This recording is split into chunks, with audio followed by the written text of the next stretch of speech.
What's going on, everyone? Welcome to Never Lag. This time around, we're going to be taking a look at the new Kenobi series that just released this past week. We have episodes 1 and 2 as of right now. And highly anticipated. So we're going to, as the series goes along, it's not too long, 6 episodes, we're going to sit down and discuss our thoughts intermittently. And I'm, by the way, I'm Levi, joined as always by my co-host here, Zach. How you doing, Zach? I'm pretty good. I'm excited to talk about Star Wars because that's not something I've done in a public setting on the internet before. So I'm sure this will go well. I doubt there will be any toxic opinions. No one gets angry about Star Wars. So yeah. How are you doing? Doing good. Pretty good as well. Not much to report. So I am curious though. Let's get right into it. I think we've both watched them twice now, and we have not said a single word about it. So I'm incredibly curious to see where you land on these first 2 episodes compared to how I'm feeling. So what's the temperature check? I mean, just surface level thoughts. How did you feel after watching both episode 1 and 2? This is the big reveal for each other because we haven't talked at all about how we felt about the show. I mean, kind of to set the stage real quick. So, Obi-Wan is kind of reprising. Is it Ewan McGregor or Ewan McGregor? I feel like I don't know how to pronounce his name. I think it's Ewan. Okay, good. I didn't want to say it and sound stupid, but I guess I just admitted that I don't know how to say it. So, Ewan McGregor. He reprises his role as Obi-Wan, and this is set in between episode 3, Revenge of the Sith, and before the original Star Wars trilogy. So I think it's like 10 years after Revenge of the Sith. So Obi-Wan is living in exile after Order 66 has nearly exterminated the Jedi. That's kind of where this all takes place. And it has a few other actors from the prequel trilogy also returning. Such as Uncle Owen, played by Joel Edgerton. And so we got the first 2 episodes. My temperature check. I liked it. I feel like this is kind of a lame reveal because my opinions are not like this is amazing, but my opinion also is not this is completely terrible. And as a side note, I kind of feel like we're at the point with Disney Star Wars that anytime a show is like moderately acceptable, we're like, yeah, it's moderately acceptable. Yeah. That's amazing. Feels like such a step up. So I guess my temperature check is, I don't know, warm. Is warm good in the terms of a temperature check? Yeah. Or does that mean I have a fever? I think so. Cold is bad. Cold is bad. Okay. I've got a fever. Warm. Yeah. Would you describe it as lukewarm?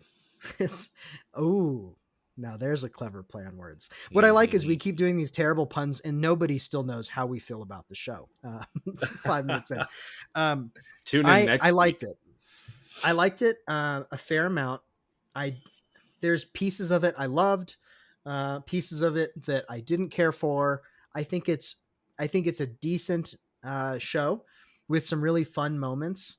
I guess the one thing that troubles me is I feel like the things I love about the show are the connections and callbacks to the original Star Wars as well as the prequel trilogy, which isn't inherently bad. I think that's kind of what this show is supposed to be, is like connecting some of those dots. But I think one of the complaints about Star Wars is like, well, can we do Star Wars without it being the same Skywalkers and the same Kenobi and the same characters? Like, does it feel like we're just retreading the same ground? And we kind of are, but conversely, I had a lot of fun with this as well. It kind of felt like the most Star Wars-y Star Wars I've experienced in a long time, and I think that's mostly just because we're revisiting Obi-Wan and Luke and Leia and some of these other characters. So I liked it. I have some problems with it. We can discuss it as we get into the spoiler sections, but overall, I'm worried about the trajectory of Star Wars still. But this was really fun for people who grew up with the prequels, who love the original series, and are interested in seeing a little bit more in detail what Obi-Wan's life was like in that kind of in-between period. So what's your temperature check? Yeah, and just to clarify, like the pretty much this whole episode is going to be spoilers. So if you haven't seen it, just go watch the 2 episodes. It takes like an hour and a half. Um, yeah, that's really interesting. I was just curious if you were going to be like loving it. That was mostly what I was curious about because I like it. I'm not in like with it. Hmm. I like it. I don't love it. And I actually just recently rewatched the prequel trilogy, um, and to kind of get ready for this, I was pretty hyped for this because this Yeah. really is a block of time in Star Wars where we don't have too much, especially in the form of movies or TV shows, anything to really fill in that time period when Darth Vader was really hunting the Jedi. And what's Obi-Wan Kenobi up to? What was his story? How did he eventually get to fight Darth Vader again, right, in the original trilogy? Hmm. So I was actually really hyped for this. And the other piece of context, which is unrelated, I just came off of watching the entire Loki series on Disney. I was pretty late to the party there and just finished watching that, and that was just, I felt every episode was so action packed and not a minute wasted in that entire series. Um, and I don't know if that's part of what's happening here, but like you said, everything that is having to do with, I mean, it's so great to see Ewan McGregor back in his Hmm. role, to see Kenobi doing things again, even though he hasn't done much yet. Um, we get that little glimpse of Darth Vader, Anakin Skywalker, who is also had his role reprised by Hayden Christensen, which is pretty cool. Um, so all of just the premise of this whole show, I'm so here for it, and I was really excited for it. There's a lot of things I liked, but quite frankly, like you said, I think if you take this away from the nostalgia and the excitement of connecting episode 3 to episode 4 a little bit, I think if you just look at this on its own, the writing I felt was subpar, honestly, Hmm. and Yeah, I agree. the pacing I really struggled with. If the next 4 episodes are just absolute bangers and it's just a roller coaster to the end, I can forgive the first two as the whole six. But when I look at this right now after seeing the first 2 episodes, and I think to myself, okay, we're getting only 6 episodes here, Yeah. of this story. I do not feel like we did enough in episodes 1 and 2. It felt very slow, and I get they wanted to set things up and kind of get us in the headspace of where Kenobi's at. But at the same time, like, we kind of already know that. We already know that Kenobi is going to be very haunted by what happened with Anakin, and that he's, the Jedi are gone. He's going to go into hiding. Like, there's a lot of things that can be assumed that I feel like we just spent too much time really establishing Not when it only wasn't that, necessary. So, I feel like some of the things that they wanted to establish could have been established more effectively. And that's part of my beef is like seeing Obi-Wan haunted, honestly, was great. Like, like you said, Ewan McGregor's awesome. Seeing him as like a, washed up isn't the right term, but kind of like, he's a older little and you bit, can yeah. see it. He's older. He's haunted. He is a man He's in hiding broken. he's broken. He's lost himself. And that was, I mean, enjoyable in a, kind of the twisted way it is watching like things like that. It's enjoyable to see that because you know where he was and you also know where he needs to get to. And then I think one of the things I was most excited about seeing is like there's this mystique around Darth Vader leading kind of this inquisition against the Jedi. Order 66 happened, that took out most of them, but there are still remnants of Jedi hidden throughout the galaxy.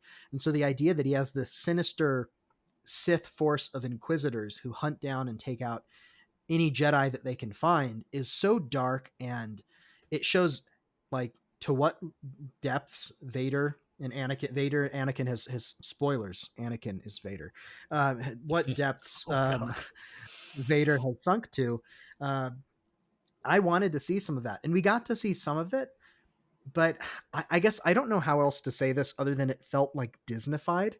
And I think anybody who's seen a lot of Disney will kind of get the vibe for that. Like it felt like I was at Disney World watching a show of Star Wars that felt kind of um all the rough edges felt polished off. It felt uh, it just didn't quite feel right.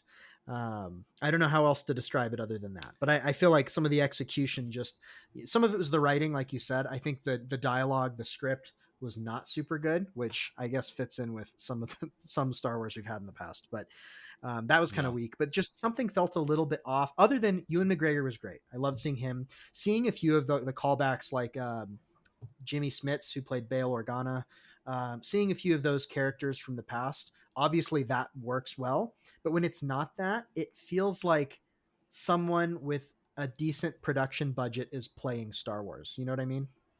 Yeah. No, yeah, and I that's the same feeling I got where, and I think honestly it's attributed to the writing, some of the acting, and the pacing is just not quite where I would expect it to be. I went into this. I mean, this to me was the pinnacle of what we've been building to, you know, Yeah. not only in Star Wars, but just Disney continuing to, whether it's Marvel or Star Wars or whatever it may be, continuing to refine and hone their episodic, the way that they're doing this now instead of movies or whatever.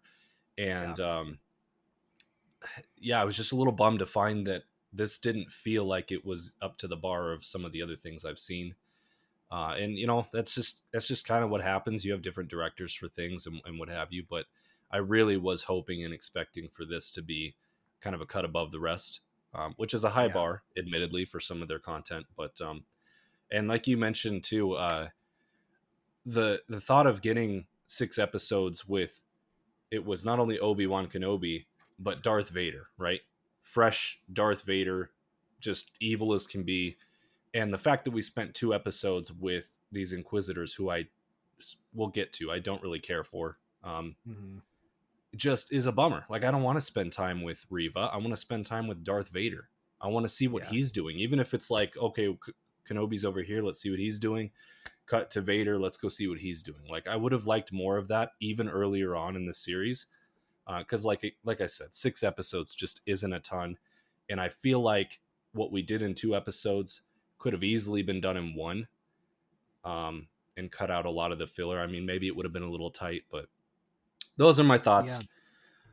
So it sounds like we're relatively on the same page here. So which Yeah. One thing you which mentioned that is I good and bad. I mean, it'd be right. better if we were I just know. thrilled and enjoying it, but That was my hope. And there's pieces of this that are thrilling. I think Darth Vader and Obi-Wan's story is powerful enough that whenever there's moments of connection between the two of them, and we can get into that like kind of in the second episode, but those moments really are thrilling. It's just few and far between, and there's a lot of things that feel like filler. It feels like a lot of like lackluster quality in the mix. And something you said about like I don't really want to follow Riva or some of these other characters.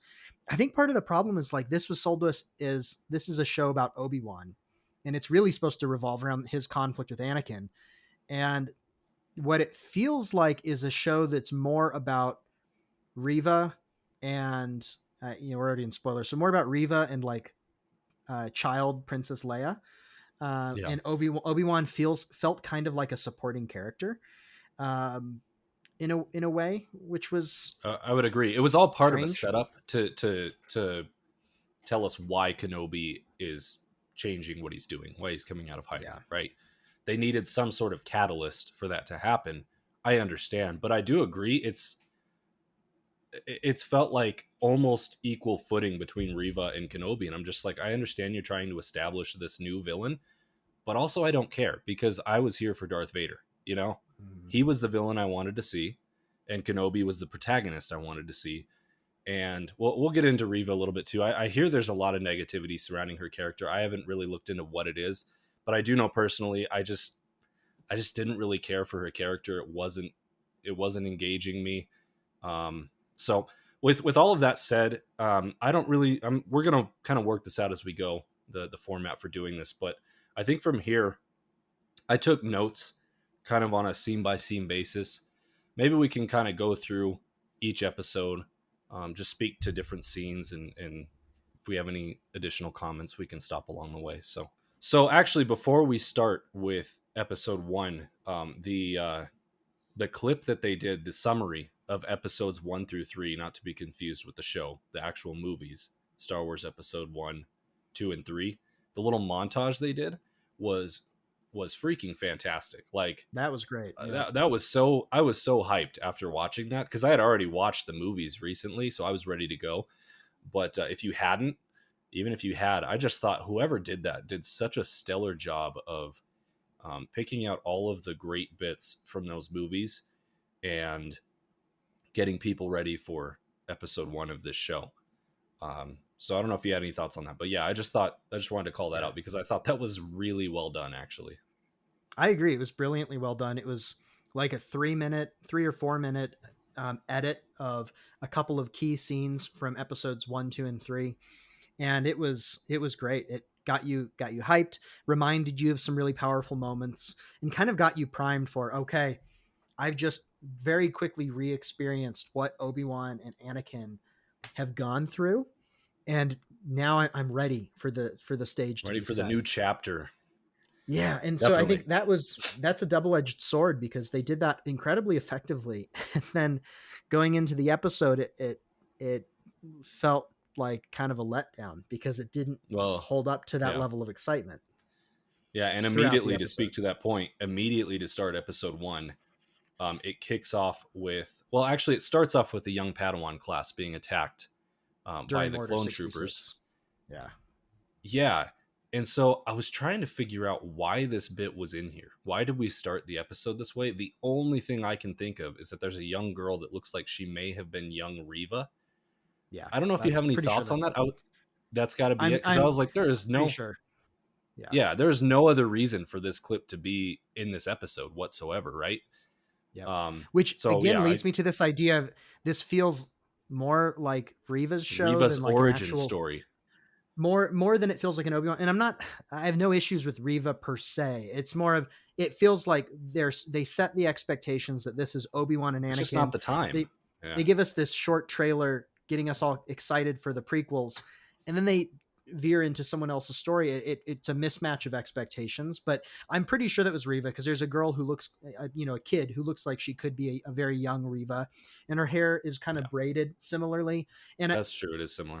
we could be wrong, but that has to be the purpose, is setting the stage of showing the slot. Because why else would you show, like, that was shown in episode 3? Why else would you show that again? It's because there's a specific character we're focusing in on, and no Yeah, one else in that class is anyone we know of. So I assume that it's kind of yeah. setting the Okay. stage that it's also kind of setting the stage that I think that, how does Darth Vader have a squad um, of like Sith force using Inquisitors? And I think the answer is that he was able to siphon off some force users Abduct them or from, whatever. Yeah. right, survivors or children who didn't know better. He was able to take them during the fallout of Order 66. Which again, I think could be inferred. It really is just to develop her character, which I do have issues with the character herself, but just in general, my bigger problem is time and place. Like you said, this is about Kenobi and Vader, and I feel like we're spending a lot of time establishing a new character in the Star Wars universe that I don't want here. I want to get, we're not going to get, how many more Yeah. times are we going to get Ewan McGregor and Hayden Christensen back doing their roles? Maybe more, but this could be it. And so Right. everything that doesn't revolve around them feels a little wasted. So, anyways, getting back to it. So yeah, that's the first clip.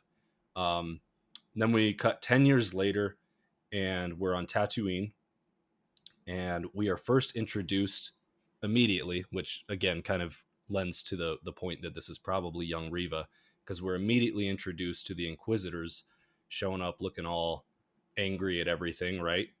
Mm-hmm. Um, and there's the three of them. I don't know their name. I don't know if we know their names. There's the Grand Inquisitor, the samurai Um, looking dude. I don't know if we know his name. I And then believe his name. Riva. Yeah, I believe his name is Fifth Brother, I think is what it is. Yeah, Oh, really? Fifth Brother. Okay. And he is a Okay. character who has been in some of the other Star Wars stuff. So I haven't seen all of the Clone Wars stuff in recent years. So, I'm Okay. maybe not, I'm Well, not a they true they fan show up yet, at but this debunked. All right. So they show up at this saloon. They've heard of a Jedi that's hiding out. And so, first of all, I just want to get your thoughts. We've kind of talked about it, but we meet the Inquisitors. Grand Inquisitor begins to give this massive speech about Jedi to the saloon owner. Um, how do you feel about the Inquisitors as characters, whether it be it the Grand Master or Grand Inquisitor or Reva? Yeah, I love the idea of Inquisitors. I thought the Inquisitor you meet in Jedi Fallen Order was pretty cool. I'm forgetting her name, but she was neat. I love the idea of this like dark force of Sith who are kind of like Vader's uh, Gestapo or whatever, who hunt down and root out insurrection. Mafia. Like it's a that's such a cool idea. They I feel like they didn't have the gravitas or the like they weren't ominous enough. Like and they were trying to go for that, but it kind of it didn't hit the level of sinisterness that I was hoping for, and it felt more the Yeah. costumes they just felt not quite silly, but like it felt like they were playing dress up. More like especially the Grand Inquisitor and Fifth Brother, Reva. Um, I think the issue is just overall the writing, like the way they structure the plot and introducing characters and the way the dialogue goes. It just feels kind of stilted and off, and so it's not an issue I have specifically with a character for the most part, as much as it is the writing just is not very good.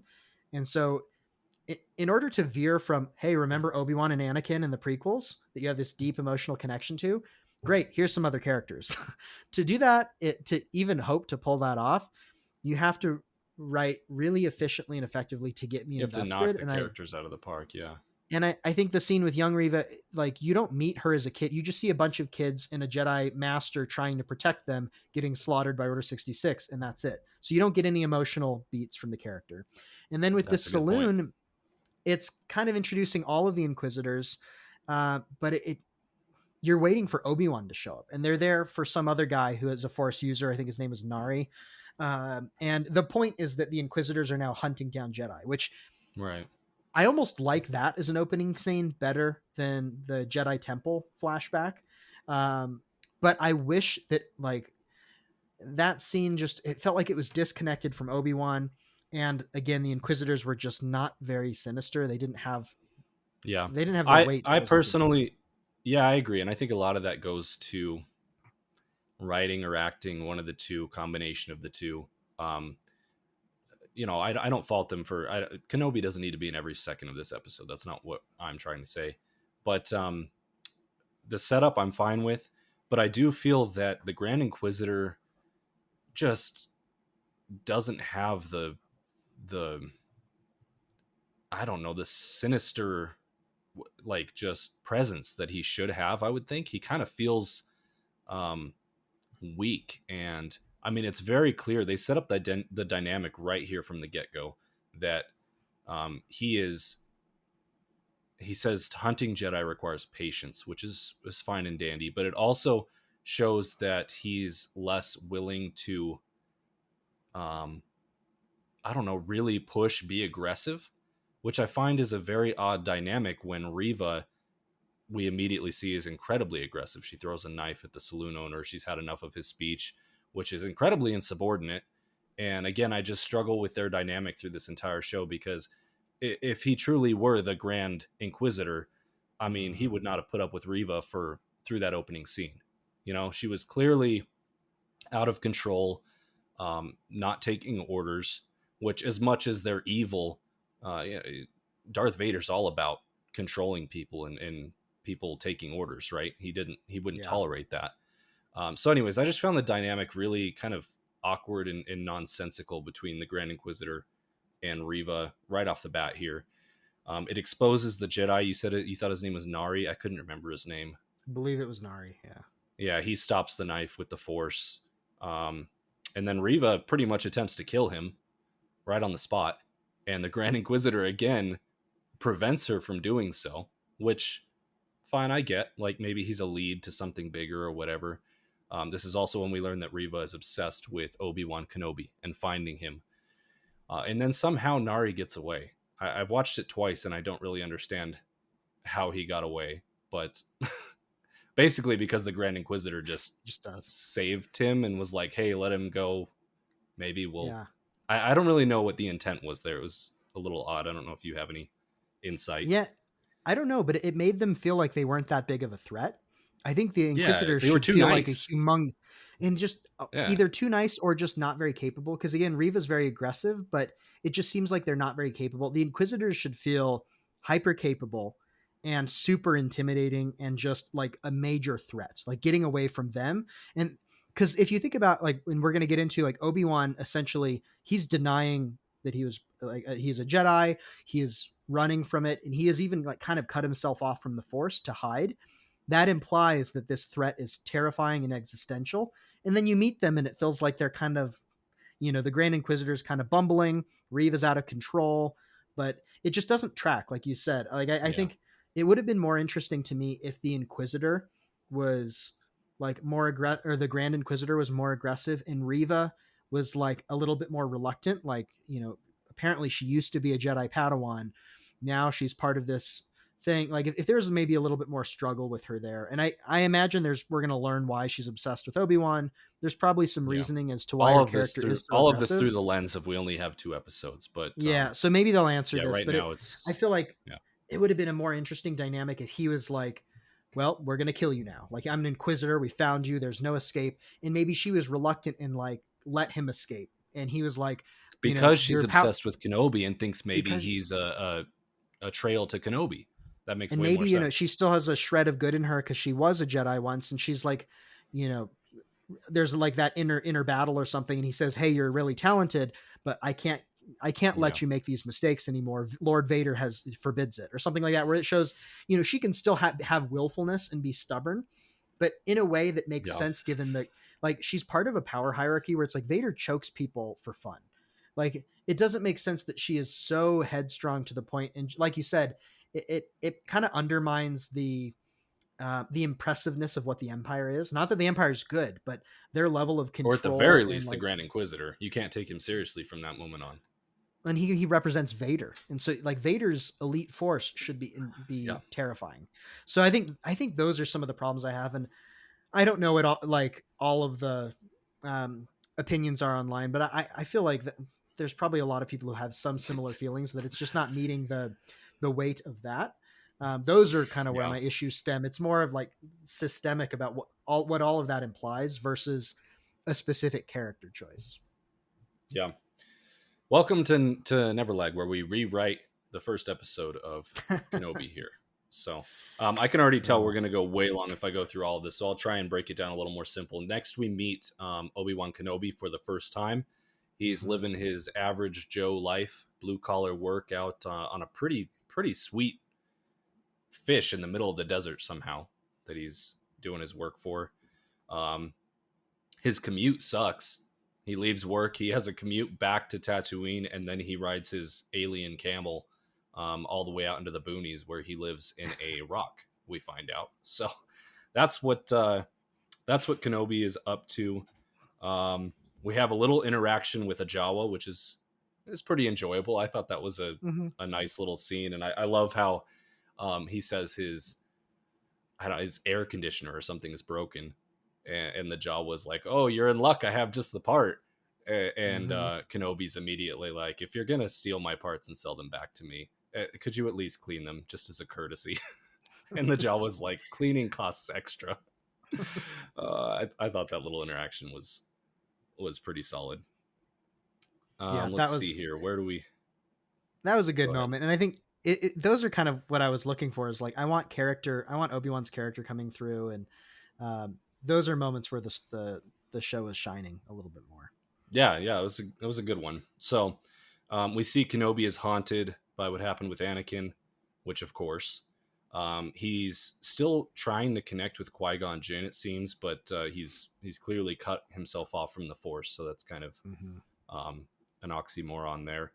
And then we see he takes a little day trip out, and we find that he's essentially keeping tabs on Luke, which makes sense. Why else would he be hiding out here? I guess a desert place is a good place to hide, but he's watching Luke, keeping tabs on him. That's why he lives out in this area, presumably.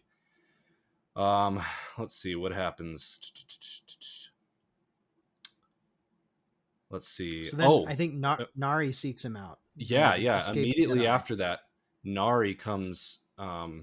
Nightfall happens, and he comes out. Which this whole scene, how does Nari find Kenobi? How does he know? I was at a loss for like, how does Nari find him? Know exactly who he is? That all seemed just really far fetched for me. Maybe the Force, but I don't Maybe they know. didn't do a good job explaining it. Like I think what I took away from it is that there are rumors that a great Jedi maybe lives in the vicinity. And Obi-Wan knows this, and that's why he's trying to downplay it so much. And I also think I like the idea that the Force, if you use it even a little bit, other powerful Force users can sense that and find you. So it makes sense that he's like completely cut himself off from the Force for the sake of safety. Again, the idea of that, like the threat of the Inquisitors are so high that he Right. has to But do this to survive. if Nari could And how use did the Nari? Force to find him, then why can't Riva? Why can't Grand Inquisitor? So I just don't understand how he found him. And again, the rumors of the Jedi, Nari is the Mhm. Jedi we meet in the saloon in the beginning. The rumors of the Jedi in Tatooine, I assume, are Nari because Obi-Wan Kenobi is laying low. I mean, he is not doing Yeah, anything. He's not a vigilante for anything. He's not using the Force whatsoever. I don't think there are any rumors about Kenobi on Tatooine. You know, I wish they clearly had not because put they've been in. looking for him for 10 years. I wish they'd put So, in a throwaway line of like maybe Nari was the apprentice of someone Obi-Wan knew back in the day who was like, "Hey, you might be able to find help on yeah. Tatooine." So like even And a it's, brief line like that where if he said, "Hey, my old master told me I could find help on Tatooine. Are you the one?" And then Obi-Wan can be like, "It's not me." And then you're like, "Okay, not this me. at least explains how this guy has intel from a former master. Yeah. He wasn't through the Force; it was through the rumor mill or something." But they didn't really Yeah. give that, and so they kind of left it up to you to And there's interpret. a certain But amount of suspension of disbelief you have to walk into any show, any fantasy thing with, right? But I think this kind of more so to me speaks to a frequency in these two episodes of plot convenience and mm-hmm. or inconveniences for the sake of the plot, even, which we'll talk Yeah, about further later on. But he asks Kenobi for help. Kenobi's like, "Nah, man, I'm not about that life anymore." Um, Basically tells him, he says, "My advice: go bury your lightsaber and return to town," which is half good advice, maybe, but half terrible advice because they know who he is and what he looks like now. So he needs to get yeah, off planet. That dude needs to yeah, get out of town. But yeah, Kenobi says the time for the Jedi is over. So we see we're getting in the headspace of Kenobi. Like he's right. done. He's shut down for now. And then we cut to, and we'll just talk about the scene as a whole. We find, and I was curious. I was like, are we going to see Leia in the show? Well, little did I know we were going to see her. She's going to be a main character for 2 episodes. Apparently, we get to meet young Leia. What did you think of her, just overall? Yeah. Oh, I don't know. First of all, I don't want to harp on like, I think it's common to be like, oh, child actors are pretty hit or miss. They're children, right? And acting's tough. And the tricky thing is the way kids actually act sometimes is maybe not the way you want them to act in entertainment, even if it's realistic. So the whole getting the right child actor for a given role is a tricky thing that I don't begin to claim to understand. And I don't want this to be criticizing her. I don't think she was a poor actor or anything. I think the problem was that the writing was pretty weak in the first place. And so they had this cute little girl playing Leia who, they wanted her to feel kind of, to have some of that stubbornness, that kind of, that willful spirit that Princess Leia is known to have, which is great. I'm fine with that because that's her character. Um, but the writing was really weak. And so and the way they set up the scenes, it felt cheesy is the best way I can describe it. There's kind of the reveal where it's like it cuts to Alderaan, and immediately I was like, okay, this has got to be Leia because it's this lush green planet. Alderaan Yeah, has kind of skyscrapers. It's just a beautiful place, which on the one hand, seeing Alderaan was cool. It's a beautiful planet. I liked getting to spend a little time there. But when it cuts to like yeah, this it's a cool place. ceremonial, like these handmaidens kind of helping prepare this young little princess or this young little diplomat, and her hood is like over her face. I started to like cringe because it just felt like it felt cheesy. And so they go on to reveal like it, the kid in the hood was not Leia. She had like put one of her friends in that She's off place. running in the She's forest. off Yeah. running in the woods. But then it's like, why did her friend agree to do this? And like, how did they not notice sooner? And the other three, Anyway, like handmaidens or whatever, like went along with it. I don't. It was weird. it fit well, and But that ties in anyways, later where like it ties in later into this, I think the second episode, where they kind of call back to this where Leia's like not, there's like a hooded figure that's supposed to be the kid Leia that's not. Kind of felt like they were trying to foreshadow something she does later, like, oh, see, she does this. But going back to the suspension of disbelief, it felt awkward and it didn't quite feel realistic. Like, again, I love the idea that she's shirking her responsibilities. She's off playing in the woods when she's supposed to be getting ready for some diplomatic ceremonial event. But the way they did it felt unbelievable. And like, they could have just been like, where's Leia? And then it cuts to the woods. I think that would have been way more effective because that's more realistic. Like, I have kids. You'd be like, where the heck is the other one? And then it cuts to the woods. That's what I think. And it still achieves the thing of her sure. being willful and stubborn, and also her not necessarily liking the burdens that her kind of status has on her. And then I think the other thing I'll just say is like some of her dialogue was like very quippy, which wasn't the kids, whoever plays Leia. It was just more the writing felt cheesy and just unrealistic. And so she would do that thing that Right on. some movies have where she's being like the sarcastic kid who's kind of smart or says things that are like clever or make you think, but it was done in a way that just did not feel believable. And I don't ascribe this to the actress. It's the writing. The writing just, it didn't feel like real dialogue. It Yeah. felt like they're trying to make her seem clever and funny and sarcastic, and she's like 6, and kids can She's be 10. sarcastic She kind of, looks or like she's 6. That was oh, kind of the other thing where I'm like, man, my bad. she's You're right. 10. She's 10. She's supposed to be 10. So Right. it Yeah. just, it felt, But the handling of all of her story felt cheesy. Not the actress herself, the whole setup. not the actress. So Don't I come I don't after me. really take any. I don't really take any issue. Everybody cancel Zach. Okay. He hates little girls. Ah, So I don't really take any issue with the reveal. I thought it was done really well. I thought it shows well to Leia as a character overall. She doesn't want to be this fancy princess, right? And yeah, maybe a little bit tacky, but we see her getting dressed up and her face is covered, and maybe we're thinking, oh man, they're not even going to show her. We don't know to what extent she's going to be in the show. Maybe they're going to yeah, chicken that out is and true. not have an actor, right? So I thought it was a cool reveal. She's off running in the forest. She has a cool. The robot she has is pretty cool. More merch for Mhm. Disney, right? Lola. So yeah, we'll talk more about. I have thoughts on young Leia, and I do agree a lot with the writing. I think the writing it's just not believable. It doesn't flow very well. Um, it feels a little all over the place. Where sometimes which is like children, I suppose.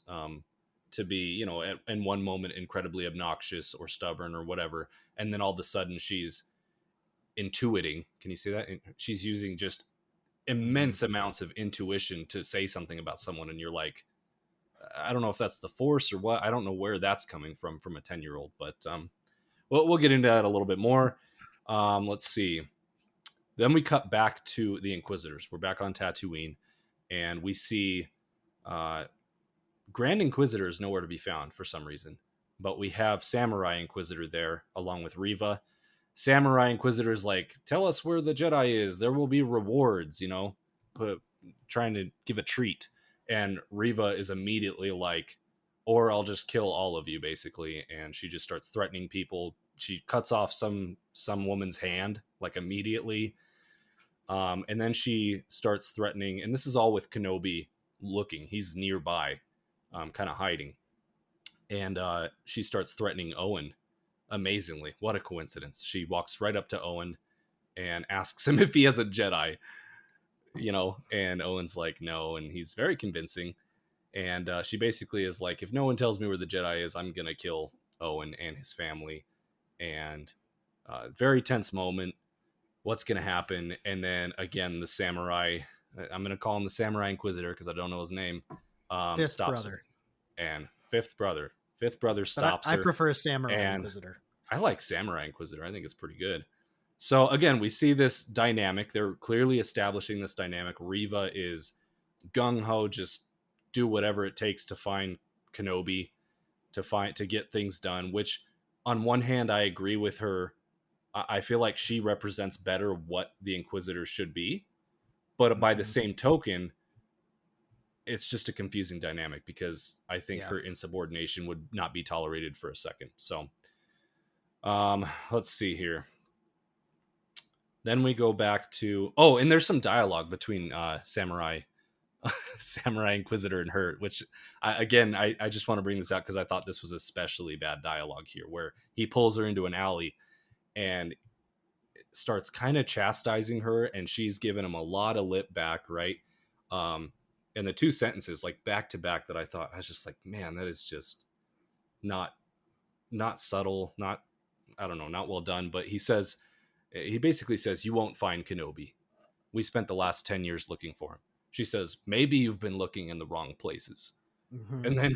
And then let's see. He says, you go too far, third sister. And she says, maybe you don't go far enough. And then Yeah, she walks away. And I was just like, I took note of that too. It oh, stilted dialogue, and it felt like, I don't know, it just felt like exactly what anyone would expect the dialogue to be in kind of a cheesy sci-fi action show. You yeah. don't go Yeah. far It just enough, wasn't, or you go too far, you don't go far enough. Like, it just, that there wasn't a lot dialogue of feels nuance so to it. So, and it's on the nose, and it's very generic feeling. yeah. um So, yeah, I'd agree. yeah, those are my thoughts there. Then we cut back to Leia and her family. They're going to a political shindig. We get to see some interaction between Leia and her cousin.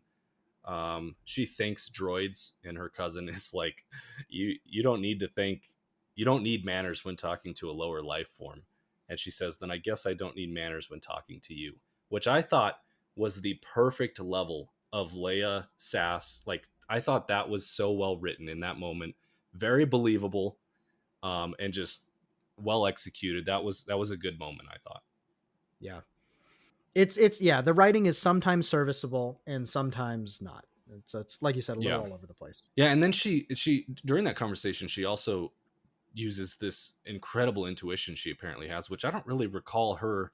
I don't know if This feels that's weird that, like, that's not really her character even in the original. So I don't know why she's yeah, this person who can just like read somebody incisively, immediately. right. Yeah. She's like, you don't feel approval from your father because you're Yeah, it's secretly like, scared because you don't whoa. understand him. And I was like, even if What? that's true, it felt one very on the nose. Like, there's a subtler way to have someone like tell them, I know who you actually are.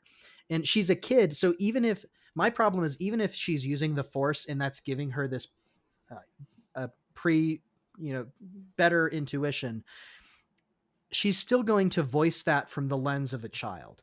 And she voiced it Yeah. from the lens of like an adult who's writing out a It was profile on like as if someone. her eyes would have glazed over and like someone else was talking out of her body for a second. Right. Like, that's what it felt Right. like. It felt so disconnected from her character when she does that. So Yeah, anyways, like it should have been her saying something like, you act tough, but I can tell you're scared, or something where it's like, how would a yeah, kid yeah, how would a kid yeah, totally. interpret that and then voice that? And I don't exactly know, but something like that. And that, again, that's not on her, that's on the writing, but I'd agree with that. And that's where the dialogue feels clunky. Yeah. Um, So then they go back, they tell her to apologize. There's this whole scene. I thought the interaction between her and her adopted father is very good. I love their mhm. dynamic, and I thought his connection with her was very heartwarming and well done. But then she takes off immediately to the forest. And we saw this foreshadowed earlier. There's a creepy creature in the forest earlier on, Mhm. or not a creepy dude, someone hanging Yeah. about, right? And so sure enough, she gets into the forest, and this dude is standing in front of her tree that she always goes to watch the ships take off the planet. And I thought, I don't know what you thought, I thought this dude was the worst He was bad. character I agree. in the He was entire really in the bad. whole thing. It I was think you're so right. bad. He's standing there, and she's like, what are you doing here? And he's like, waiting. She's like, for what? For you. And then like and then what happens is maybe Uh, the worst most unnecessary chase sequence in history, where this 10-year-old who looks like she's 6 and definitely can't run very fast proceeds to escape 3 full grown humans that are chasing her through the forest for quite a while. I did this whole scene. This scene I think was probably the worst scene in my opinion from the first 2 episodes. I I was think you're right. shocked that they did that. It was I so I laughable to rewound it watch this. when he said, "I'm just waiting for what?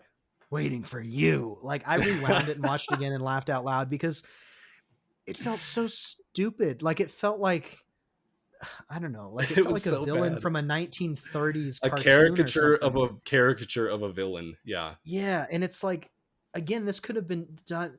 It wouldn't have been very hard to do this better. Like the guy could have just been like, "Hey, princess, I need you to come with me." Like, you could have done something like, "My droid's not working. Could you and your droid help? I heard you're really good with robots." And she comes and is like, and then they I get her don't into the think you ship and they here's the thing. I don't think you needed to do anything. You're a grown man. She's on just her pick her own up. in the Yeah, forest. Just show a scene where she gets taken. Like right. that's all you And needed to do. The whole scene was bad and the chase scene was it was so a dumb unbelievable. It was mind-numbing. and pointless. They're gonna get her. You know they're gonna get her. It was, and yeah, the actor they had for I think his name was Vect Nokru. I didn't like the actor. The writing was terrible And in I that thought it was very portion. weird. The writing was bad. I He was didn't just like a him at weird all like. whatsoever. I'm fine with bounty hunters taking her, but just make them interesting. Make him a cool bounty hunter. Like in the old Star Wars movies, you have Boba Fett, you have IG-88, you have Bosk. Like, give her a cool lizard Yeah, bounty this hunter dude who was just weird. picks her up and is like, nah, and puts her in a ship, and you're like, oh no, you know, There you like go. that's Great better. dialogue. I That's already love it. better. Like, you don't need dialogue, but and yeah, just the needlessly sinister like tormenting of a child. For It just you. it was so stupid. I 100% Yeah. agree. Yeah, so bad. Very bad. Um it was bad and it should feel bad. Let's see here. So yeah, Leia gets kidnapped inevitably. Then we see Obi-Wan is contacted by the Organas through his Mhm. super secret bat phone. They want him to help. He proceeds to say, "My duty is to the boy," and they're like, "Well, his sister's just as important," which is kind of a good point. I mean, why do they Yeah. even? Here's a question I have: why do they even assume that Luke has a connection to the Force? Maybe I don't. I don't know Star Wars as well. Maybe neither of us do. But like, it's not necessarily genetic, is it? Is it always genetic? I just don't understand because It's not Luke always wouldn't have genetic. shown any signs of a connection to the Force at this point. So why does Kenobi feel such I an think obligation to train him? I somewhat get it. I think he feels like he failed Anakin so horribly, and he's worried that Luke is going to start showing signs of the Force because He Anakin, just wants to be you know, there. yeah, and Anakin, like he wants to be there. I think showing signs for the Force can happen later, and I think he's worried it's going to happen. Something I don't think they connected the dots well enough on is like him just being like, "Well, I my duty's to the boy, not the girl." Like, well, I get that you're kind of washed up and in hiding, but that That felt a doesn't make a little lot of unbelievable, sense. even Which for I no, Obi-Wan I thought that in the was fine. state I he's thought that in. was fine because he's blinded. He feels this duty to Luke for some reason. But the Organas raise a good point. Like Leia's just as important as Luke. We don't know which one of them, both of them, either of them could be Force, strong Yeah. with the Force. Well, and I think the So they point raise a was good like point there. Riva was threatening Uncle Owen and like their family, and so they were under threat and investigation right now. And Sure, yeah. maybe that was clear enough. I think he was like, I'm worried something's going to happen. I need to keep watch. Um, but it was a little awkward. It also felt weird. Like, why did Organa have to like physically show up? Like, he's like a bigwig senator. Like, aren't they? It just felt a little unbelievable that he could just that easily show up on Tatooine in Ben's hideout without Right. any Without fanfare drawing or any like attention. without drawing any attention. And Yeah. I kind of feel like that could have just been a hologram conversation where they're like, "Hey, Leia was abducted," and he's like, "I gotta watch Luke. Like Owen is under investigation from an Inquisitor. I can't leave him right now." And then they say something Yeah. like, "Well, no, they've taken Leia and they're gonna kill her. You're the only one who can help." And now he has this dilemma. Like they could have Yeah. accomplished that without some of I that think awkwardness, but I think whatever. that's a That's bit a of a nitpick. theme through I think that's a bit of a theme through the directing here is that they tend to like take too much time and too much effort to communicate to us why a character is doing something or why he won't do something. Like we understand Kenobi's going to be hesitant, but do we need a whole extra scene where he's reconvinced again? It could Yeah. have been as simple as the next scene we see Nari strung up in the town Right. square, if you will. Maybe we can see he's kind of mulling all this over and thinking about what's happening to Leia. It could have been just a revelation he had on his own. Maybe he Mhm. recontacts them and whatever. The other thing that I thought was interesting was Senator Organa knows what planet Leia's going to, and I was like, how do you know that? I mean, presumably it's a trap for Kenobi, so maybe they left breadcrumbs for Senator Organa to know that. That's the only explanation I would have, because otherwise, I'm why would sorry, he know Vect exactly where Nakru she's does going? not. Vect Nakru did not seem like that level of mastermind. Well, What you he's doing, working for kid? Riva, which we'll find out What you later. But doing? Yeah, you're right. yeah, I agree. It felt overly complicated, and it's kind of weird. Like, how does he know where Leia's going? It would have been better if this is more convincing. Bail Organa over at Hologram says, Obi-Wan, you're the only one who can find her. You have the Force. You need to open yourself up to it. I know that puts you at risk, but I need to know where she's going. Can you help me? And Obi-Wan, does just enough opening himself up to the Force that he's able to identify where she's going somehow. And then on top of that, that draws the attention of Riva, and Obi-Wan realizes, if I leave planet to go after Leia, I can also draw the attention of Riva away from Luke and Owen. And now you have a couple of reasons why it makes sense for him to go into action. Maybe I'm overthinking it, but it just, yeah, it's hard to rewrite a show. I mean, but again, it just all comes down to these plot conveniences that seem to be yeah. everywhere. And it just, at a certain point, there's just a tipping point where it's like, okay, this is getting tough to stay immersed in. But there's a cut to the spaceship where Leia's being held. Bad guy smashes Lola. I have in my notes again, I hate this dude. um, let's see here. So, and then we find out Kenobi, he's been convinced by Senator Organa, who showed up in person. He goes to find his lightsaber, which I assume. So here's my next question. He's still keeping himself severed from the Force at this point, I would assume. How does he find his lightsaber? Is it longitude and latitude? I mean, he's in the middle of a desert. He's standing there and he's like, aha, yeah, that's where it is. And it's like, how on earth would you ever know where that was, except for It's, using the Force? no, it's And three then the three other meters thing, from the weird shaped boulder, two there you feet go, yeah. down. And the other thing is that it's like 2 feet, and this isn't nitpicky. It's fine. It's like 2 feet underground. Yeah, That I know. that would not work in a He's like, desert. Like, and it yeah, just blows a little like off. And he takes it the out. dunes are constantly moving. You can't bury something 2 feet under Yeah, the that's a good sand and point. expect it to stay hidden. Yeah, no, So, that's a good anyways, point. all this That's a aside, he nitpick, goes, but he finds it is, yeah, he finds his lightsaber, which is cool. He's reunited with his lightsaber after 10 years. yeah, And let's see, we do find out that the bad guys are talking to Riva. So we find out at this point that it was her. It was all contrived by her. She's the mastermind. And yeah, Kenobi gets ready to leave the planet, and that's the end of episode 1. So we're definitely going to go over, but let's go ahead and talk about episode 2. yeah. Episode 2 kicks off with Obi-Wan arriving on the planet we learned that Leia was going to be on earlier, which is Dayu. Dayu. I think it's Dayu. Dayu. Okay. Yeah. Okay. I couldn't clearly hear it, and I didn't have subtitles on. Let's see here. There's a lot of interactions that he has with local people. A veteran beggar who was a clone trooper, which was kind of cool. That was And kind of a then cool the scene. Yeah. salmon hair girl who's dealing spice, and Yeah. gives him a free hit, a free bottle of this spice drug. You want to Whatever it buy is. some death sticks? Exactly. That's my Some death favorite drug sticks. encounter Obi-Wan's had. But What is that yeah, from? this girl, that's from episode 2, I believe. Him and Sticks, Anakin yeah. are in Coruscant, and they're trying to hunt down the shape-shifting bounty I want hunter to who buy attacked some Padme. death sticks. That's great. Yeah.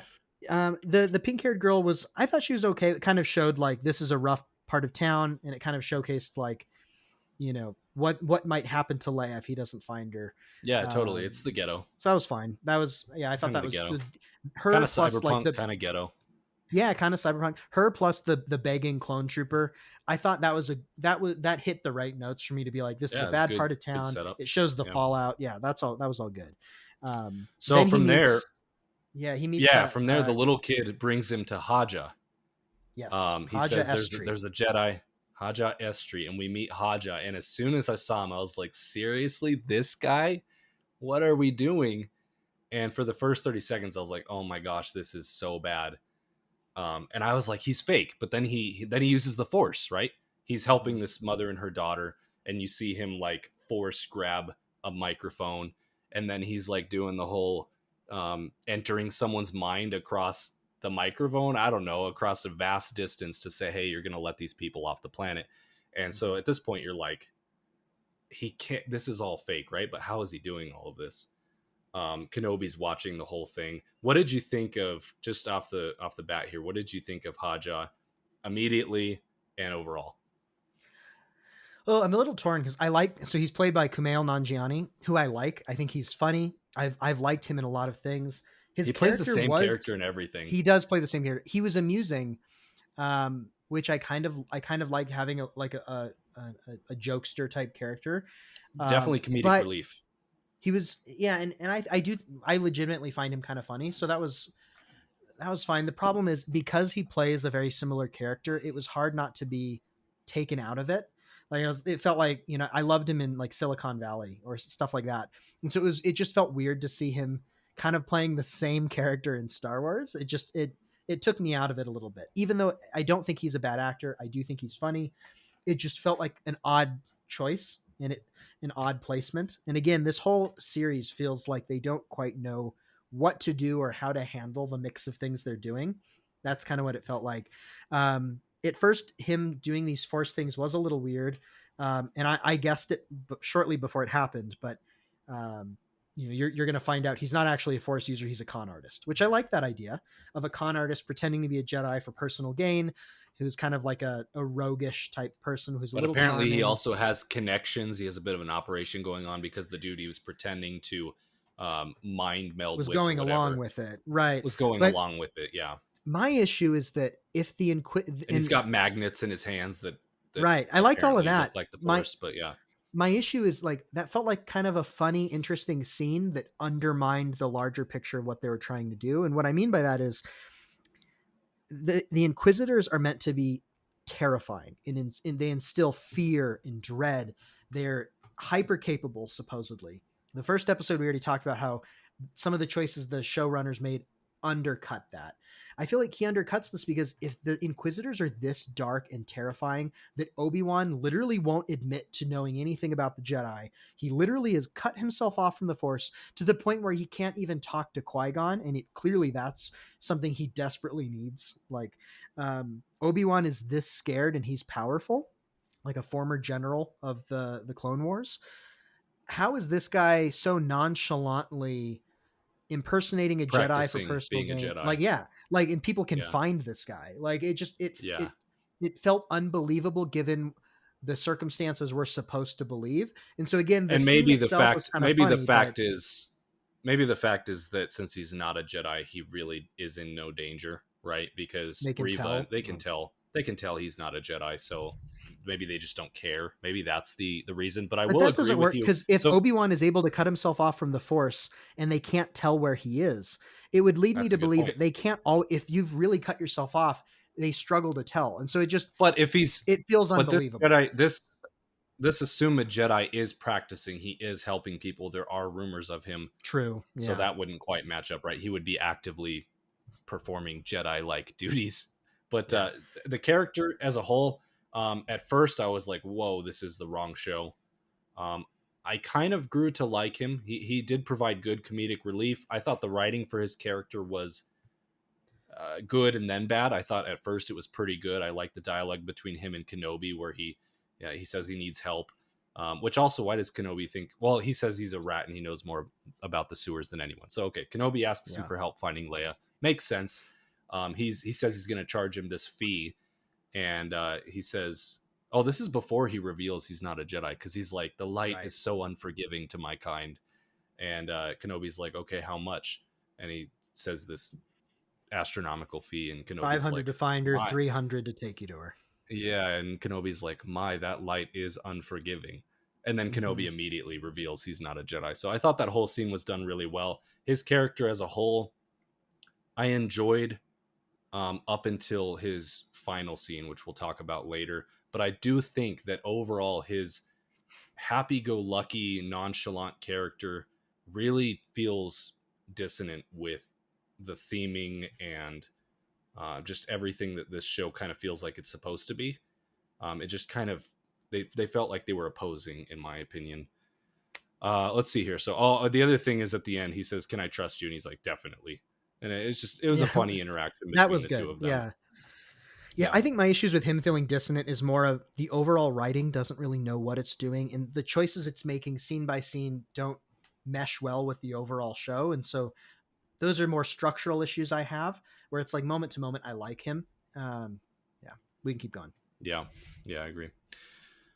So yeah, we're taken to a Star Wars meth lab. Basically, they're making all this spice. Yep. Kenobi gets in a fist fight. We see him fighting with some random thugs and looking pretty rusty. Uh, Yeah, Kind of just I liked that. showcasing that Just he's older. He hasn't him fought in being a in a brawl. while. Yeah.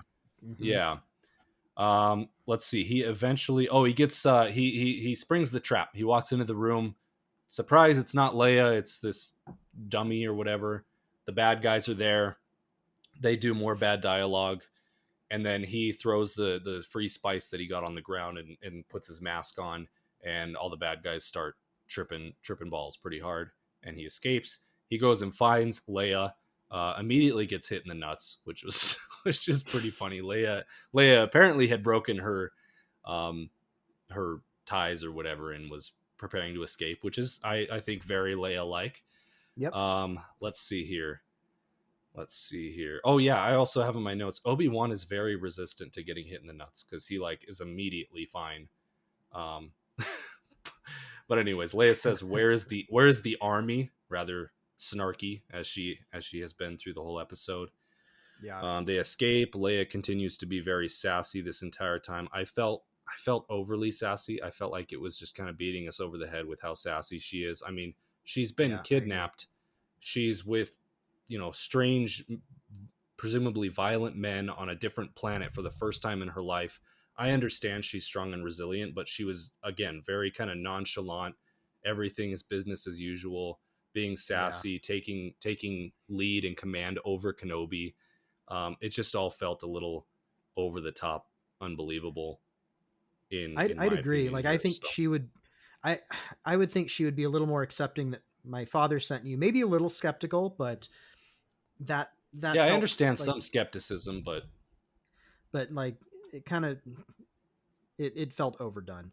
And then some of the dialogue she had to again felt like the writers trying too hard to make her funny and wise for her age. At one point, she said, I can't remember if this is later in the episode, but at one point she says something like to Obi-Wan that's wise and intuitive, and he was like, are you sure you're only 10? Or you seem, those those are kind right. of wise And this words for was someone so young. and this exactly, and this was seconds after her telling him to. I think this was seconds after her telling him to make me float if you're a Jedi, and it's Right. just And that like, felt more like a how can kid. you? I actually I But how liked can that you because go that from that to that? right. Go from a kid who's like clearly Jedi are not openly Jedi, like they're in danger. You probably know this even as a child. How do you go from that to like being incredibly intuitive and deducing something about Kenobi? Yeah. It just didn't mesh very well, And then she from says my at the end, viewpoint. he was like, um, at one point he's like, they decide to escape, and he's like, okay, I'll pretend I'm your father or something like that. And she's like, grandfather, maybe. Grandfather, that was kind of And funny. I don't know, the writing felt like they were trying to be funny. That didn't work super well for me. It was like, Yeah, I didn't have a problem I with don't that know. line. I just felt overly. It was just like incessant sass in a situation where she probably, despite being a strong, independent personality, would probably be a little bit afraid in this moment. So we Yeah. then cut to the Grand Inquisitor again, finally, who confronts Riva. Somehow has learned that she's behind this whole orchestration of kidnapping the senator's daughter, right? And he's not happy about it. They proceed to scold her again some more. She proceeds to continue to be incredibly obstinate to them and show zero subordination to the Grand Inquisitor. Again, if there were any moment in the show where I feel like the Grand Inquisitor would have just killed her on the spot, I feel like it would have Would have been been right here, then. because Yeah. she is clearly like, it's a full blown mutiny at this point. There is no Yeah. there's no coordination. There's no team here. She is working in opposition to them throughout this entire thing. Yeah. Whether she feels more like an inquisitor or not is not really the debate here. It's just that the fact that he continues to just kind of like slap on the wrist, didn't didn't really feel right. Kind of really I agree. devalued his character. Um, so yeah, that's pretty much what I have to say for that scene. They say she came from the gutter, so we'll get more backstory on her, I'm sure, because they've spent a lot of time on her. We'll figure out how she went from young Padawan at the Order of 66 to now being an Inquisitor. We'll find out a little bit more about that later. Instead of killing her on the spot, he dismisses her. He says, "You're no longer needed," which is, and he probably gives her a nice severance package, maybe a golden parachute. Um, Yeah. let's see here. She immediately goes and flags Kenobi as wanted. She wants all of the bounty hunters to squeeze him out so that she can locate him.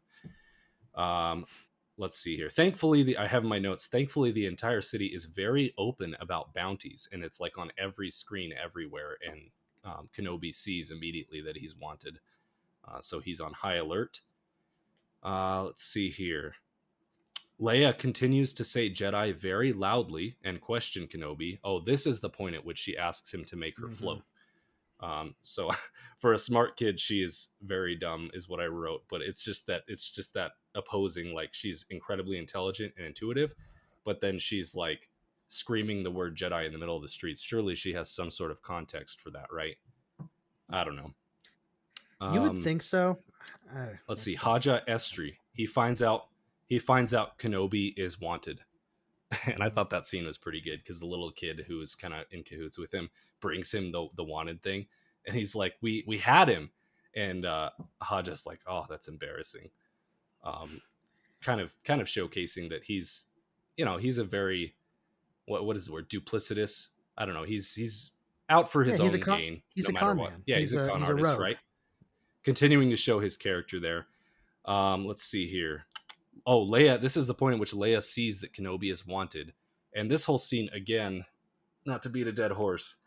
She sees he's wanted. I understand that could create more hesitation, but also maybe an intelligent child would understand the context. She somehow deduces, she says to Kenobi and deduces that he is the reason she was kidnapped. I don't Yeah. know how on earth she would have made that leap. Right. Um, that's a far dot to connect, Yeah. And so she's upset and she takes off running. Again, the fastest 10-year-old in a 6-year-old's body you've ever seen. No one can catch her. Kenobi's running through the streets trying to wrangle Leia. She's force running, Levi. She's forced running, Yeah.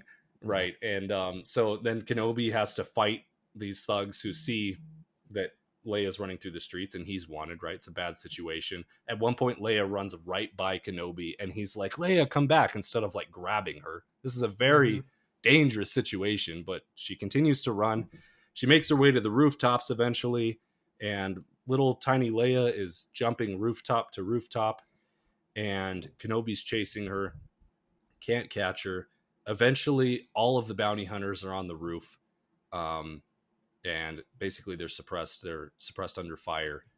Um, Kenobi's fighting back, what have you. They keep running, and they get to a ledge that Leia cannot jump across. They're under fire. I mean, it shows everyone's here. All the bounty hunters are here. Riva now knows where Kenobi is because of all the action that's happening. We see Riva approach, and then we also see Haja somehow immediately find them. He's on the roof as well, and so everyone's here. Kenobi's under fire. Leia's on the edge, still running from Kenobi for some reason, even though they're being attacked by everyone else. And so this is the point where Leia jumps and she kind of grabs onto a rope and it breaks and she falls, right? She's going to fall to her death. And so this is the big force moment where Kenobi is forced to use the force. And, supposed to be a very climactic scene, right? We Mm-hmm. see young Leia falling to her death, and we get to see the struggle that Kenobi has reconnecting with the Force. Like it's not immediate, and so this whole scene, I think, is I'll get your thoughts here in a second. This whole scene, I think, is mostly good, other than the fact that they were under intense fire from like every direction, Yeah, and it's just one of those things where the world stops so that Kenobi can contemplate the Force and save Leia, and then that's Star immediately, Wars to an so extent, though. sure, and I then agree. I so he agree. I saves do Leia, agree. and then immediately the next scene, Kenobi is off the roof, down, like running around the corner to see Leia, and it's like, and there's no gunfire, no one's Yeah. How did chasing that? them at this point. It's like, what happened? All the bounty hunters just like, how did you get from the roof to the ground immediately, and how are you not being pressed in on by all of the bounty hunters at this point? If he's There got was his a lot force with that mojo back, scene. he can force jump down the 100 feet. Okay, Uh, fair enough. but why didn't they just show it? Like, yeah, no, I agree with you. The whole like everyone shooting at them and then they're just not there felt like a plot convenience. Again, it felt like they just Yeah, wrote things so that the right things would happen without spending much time thinking about, does it make sense with these various factors that we have. Another thing is um, after they kind of start to escape, Haja is unable to stop Riva from following them, but she doesn't like kill him. uh, she's showed that she's happy to just kill so whoever yeah, she that's wants. let me go to that scene. So next we find out, so somehow, this is the other thing I wrote down. Somehow Haja at this point knows that Kenobi is a Jedi, but how? Haja was on the roof. How does he know that Kenobi's a Jedi now? He wouldn't have been able to see what happened with Leia. So, anyways, we cut to the next scene, and Haja's like, "If I had known what you were," it's like, well, how? That was another plot convenience where I'm like, he was on the Mm-hmm. roof chasing him. How would he have Yeah. seen or known what happened that Kenobi is a Jedi all of a sudden? But we find out that Haja has a soft heart, apparently, for being a con artist. Um, he seems to be a part of some greater. He says there are people out there who will help you. He seems like he might be a part of some network that is a bit of a rebel force or in opposition to the Empire. I don't know. We'll see. But he provides Kenobi with a ticket, something to help him get off planet on a like a storage vehicle or something like that, right? Mm-hmm. And so they have this whole, can we believe him, whatever. They really don't have a choice. Everyone's after them, so they head for this shipping container that they can get off planet on. And Haja's like, I'll slow her down, and it's just like, it makes no sense. It makes No, you absolutely won't. She'll zero cut you to sense. pieces. She'll run Yeah. right through you. Yeah.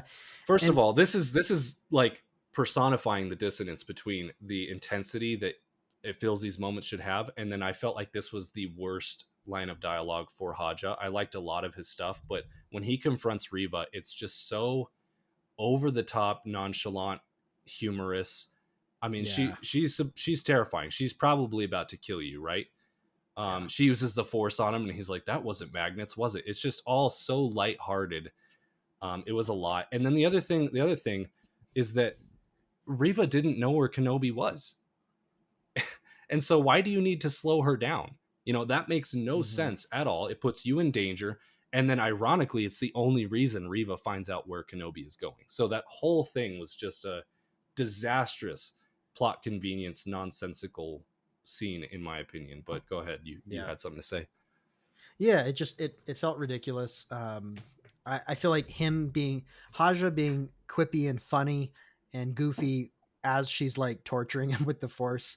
That felt like the Disneyfication I talked about earlier. Where it's like kind of like Marvel, where everybody starts quipping at everything, and it's like it doesn't always fit. Even if a character is quippy and funny and quick-witted, that doesn't mean they're going to do that in every situation. And being faced with an Yeah. Inquisitor is a situation where that doesn't make sense for the character to I thought do that would that have the been a same way. great moment for Haja to show a little bit more serious, courageous side and kind of Right. round out his character. I think that would have really endeared the Or show me, show maybe his the skills as a audience to him con more. artist. Show his skills as a con artist. Be Yeah. like, oh yeah, there was a Jedi and he sends them the wrong way or something. Like be a con artist. Don't just be like goofy and then A give away their clearly location. laughable pretend Jedi that's not a Jedi. Like, yeah, it Right. was. So that felt like this Disneyfied thing that just didn't feel real, and it took me out of it.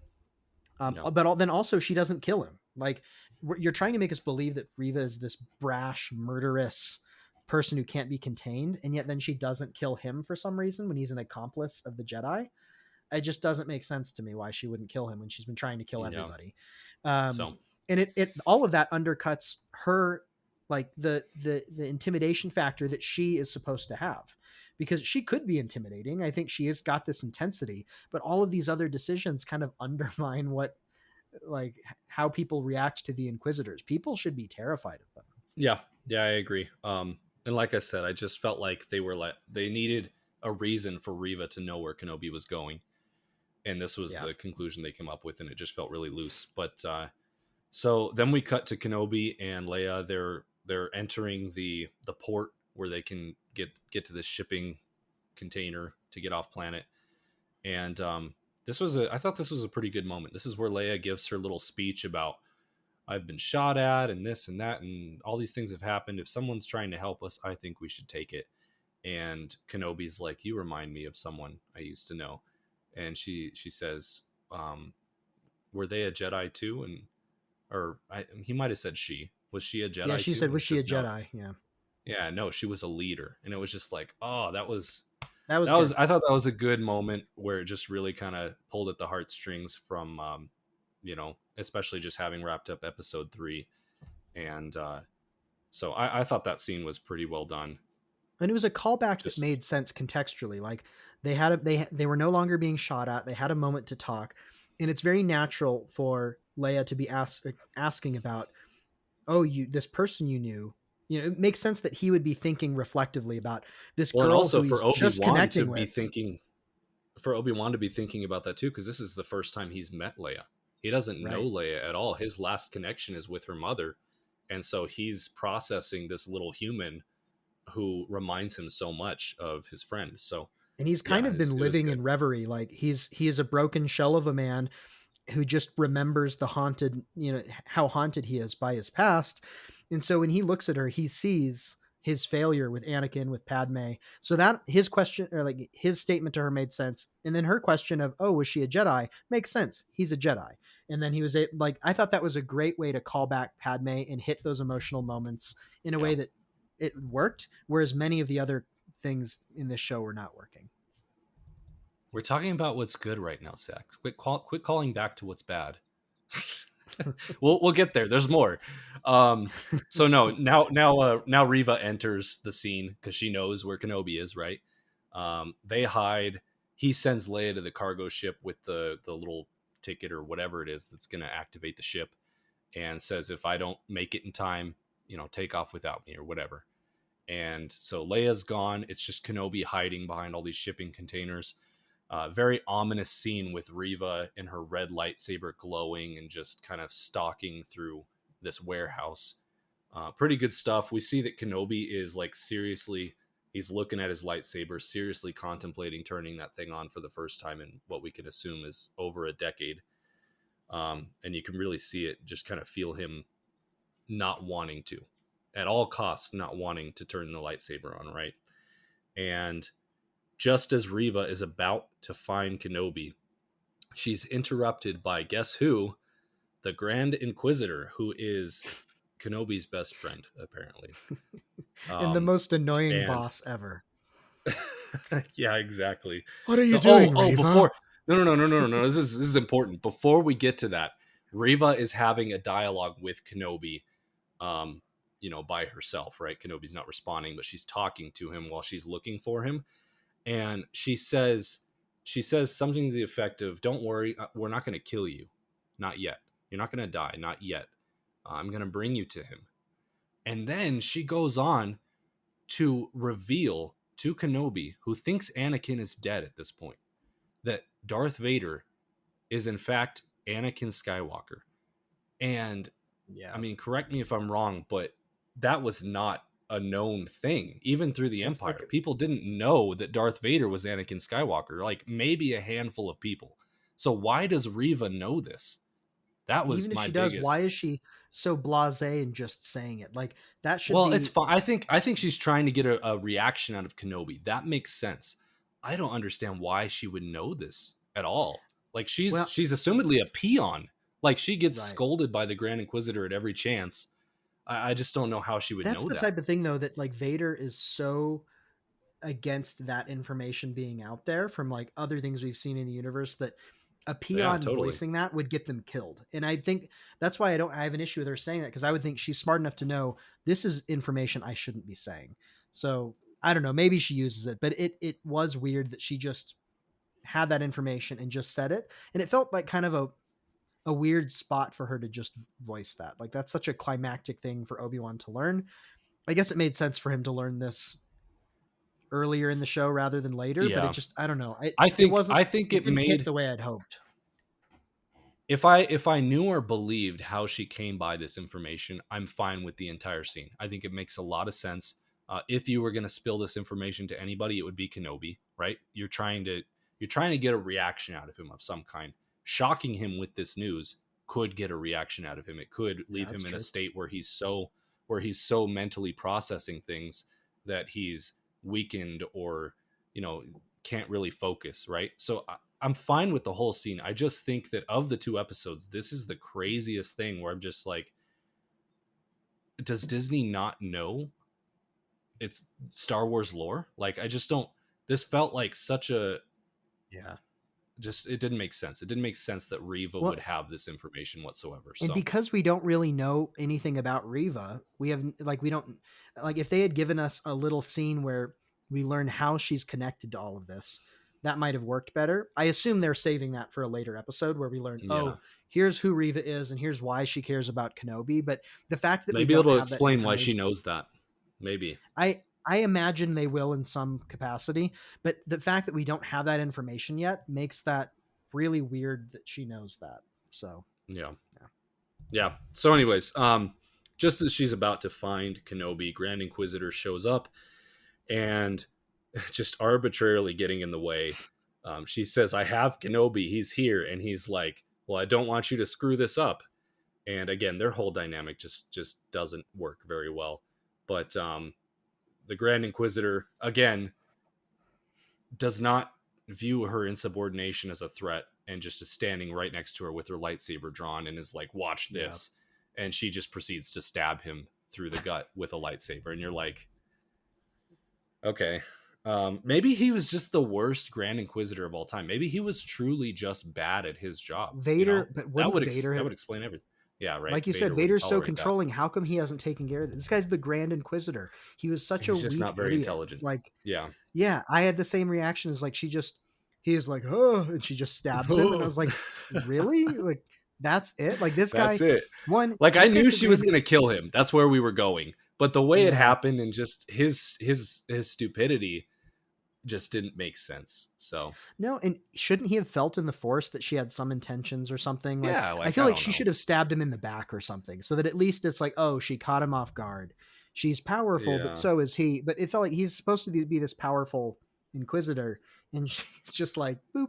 And again, the insubordination is just Poke. off the charts, which I guess Sith do that, but for Probably the murder at Empire this and point. for Vader, it just it felt unbelievable. Not that she couldn't kill him, but the way it happened and his reactions to things. And his And complete like obliviousness to yeah, everything. he was such an idiot. So, anyways, and again, he's alone. He shows up alone without Samurai Inquisitor. Yeah, Very convenient, like no one else is there to keep her from doing this. Just a lot of right. not believable character choices and plot conveniences, as we've Yeah, agreed. harped on probably way too much here. So, anyways, while this is happening, she's distracted, killing Grand Inquisitor. Kenobi runs to the ship. They take off, they get away, and we're left with Kenobi pondering what he's just learned, which is a shocking revelation. Last he saw Anakin, he was a burning corpse on the side of a hill after Yeah. being caught on fire with lava after he cut his legs off. Like, you would think that person would probably be dead. So Kenobi's, we see it in his face. His whole world has changed, knowing that his worst nightmare he can't get away from is still alive and is in fact the head of the Empire at this point, right? Yeah. And then our final scene, we finally cut to our first shot of Vader in his little tank, enjoying his day spa. Um, so He's back to spa. hopefully, yeah, there you go. His back to spa. So that's the end of episode 2.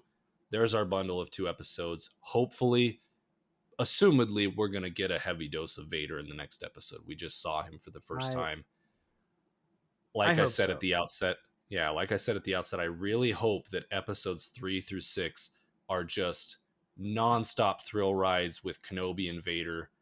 I know for a fact we're gonna get a lot more Reva character development, which I don't really need or want. I just hope that it doesn't come at the expense of Vader and Kenobi from here on out. If these final 4 episodes are fantastic and pull the whole thing together, I can forgive the first 2 episodes. But as it stands right now, I definitely am just underwhelmed. Just underwhelmed. I went into this just so hyped and ready for just a great story to be told, and I felt like there was a lot of wasted time and not great pacing and not great writing, plot conveniences, all the things we've listed here. Um, Yeah. so I Yeah, was a little bummed, a little bummed. the final scene where it's like Ewan McGregor reacting was great. Like seeing his emotional reaction to this news was powerful. And then seeing it cut immediately to Anakin in the back to tank. That was a cool scene. I'm It was a kind of good scene. surprised that wasn't the ending of the first episode. I kind of feel like the first episode ended really lackluster. Look, us Um, literally. but yeah, I wonder if they released 2 episodes at once just because they realized the I ending of bet you they episode did. 1 kind of sucked. I bet you they did. Because that was powerful. It was like what, and that that felt like the core emotional story we're looking to have told is like continuing on Obi-Wan and Anakin's relationship now that things have changed, now that Anakin is fully Vader 10 years later, now that Obi-Wan has realized Anakin is still alive. That's what we want to see them grapple with. And I kind of worry that they maybe didn't have enough content to this story to make 6 episodes. And so they're adding in stuff with Reva. And that's why the first episode doesn't even really end on the note with Anakin. We're a third of the way through the story and we've just seen Anakin. Yeah, I kind of wonder if which this is should have crazy. been, I feel the same way, should and this it's have so been a nuts movie because instead of a miniseries? I don't yeah, know. yeah, right. Like, should we do a movie? It's just crazy to me to think that okay, we're gonna pitch this Kenobi Anakin between episodes 3 and 4. The world is your oyster. What could we do with this? Right? This is gonna be fantastic. Oh, we only have 6 episodes. How are we gonna cram it into that? That's what I would think. And yet we get Yeah. through the first 2 episodes, and it's like seriously, the plot points, the major plot points that mattered.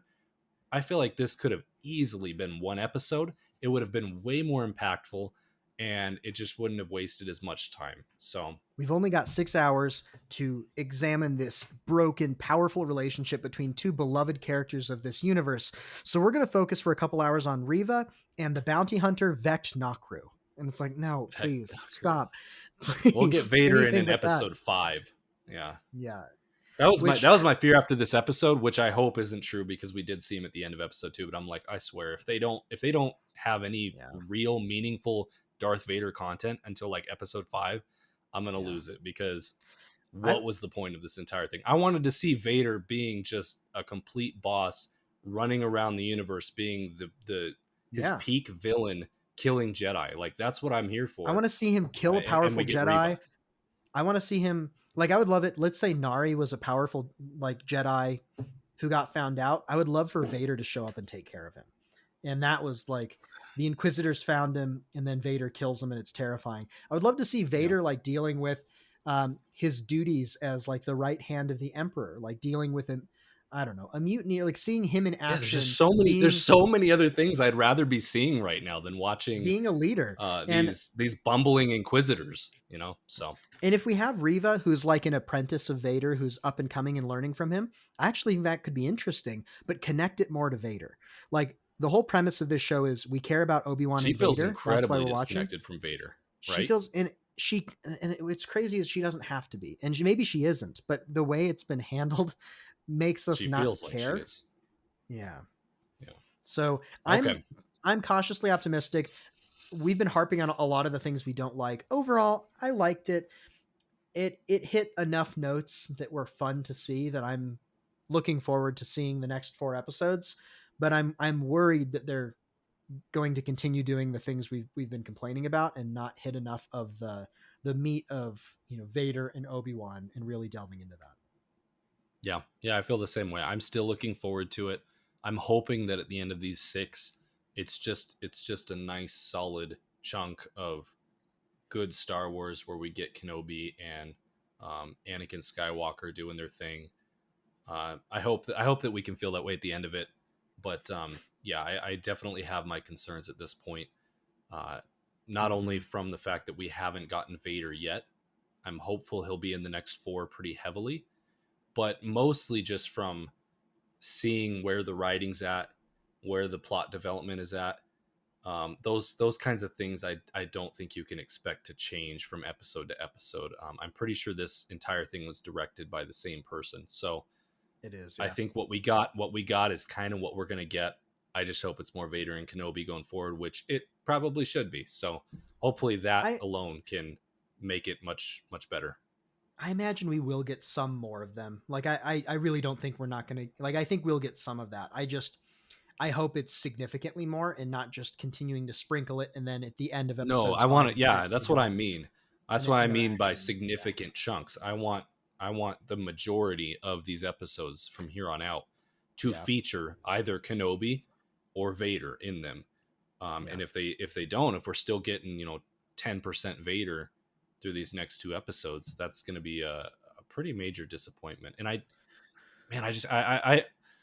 let's not go down that road. I don't imagine they're going to do that because they've marketed this so much as Hayden Christensen, Ewan McGregor back reprising their roles, Vader and Kenobi. Yep. If they only focus on Vader for like the final 2 episodes, like they have to know that that's going to just people aren't going to be happy about that. So Yeah. we'll see. Do you know from here on out? Just quick question: do you know from here on out if they're going to be releasing 1 episode a week from now on? I would believe assume so. that's what they're doing. Looking at Wikipedia, it seems to be that there'll be 1 episode a week. So we'll get one. So this Friday It we'll looks get like the 3rd episode. Thursday or Friday. Yeah. So this Friday we'll get 3rd episode, and I think every Friday from here on out we get another episode. So, yeah. Very good. Any closing thoughts before we wrap it up? I think we covered it. I liked it. Didn't love it. There were moments that were really great, but they really relied on our existing emotional connections to characters. Ewan McGregor, his performance was great. Some of the other cast was okay to varying degrees. The writing was pretty weak, and I'm worried about the show because most of our issues are about the writing. That gives me a lot of hesitance as to the rest of it. But we'll see. I mean, I am excited to see more Vader and Obi-Wan interactions, and even if the writing continues to be weak, I'm sure we'll get that. I think the thing I really am wishing for though is a Vect Nokru miniseries. That's what I hope we get out of this. With NFTs. Vect Nokru NFT. Oh my gosh, I would so not watch that. That sounds just atrocious. I don't. Let's not even think about such a thing. I'm sorry I brought it up. Oh my goodness. Disney, yeah. don't now get any ideas. I'm gonna have nightmares. About this now. So all right, there was our very long review discussion of episodes 1 and 2 of the Obi-Wan Kenobi series. No doubt the subsequent episodes will likely be shorter as we'll be doing 1 episode at a time, I would imagine. And hopefully you withstood our complaining. It was a lot of complaining, but I like you said, at the end of the day, I enjoyed sitting down and watching Star Wars. And as much as I was a little somewhere between whelmed and underwhelmed, I'm more than excited to sit down again and watch some more Star Wars this weekend. So if you stuck with us, thank you. Remember, you can find us over on Patreon at patreon.com/neverlag. And we'll catch you on the next episode here pretty soon on Neverlag.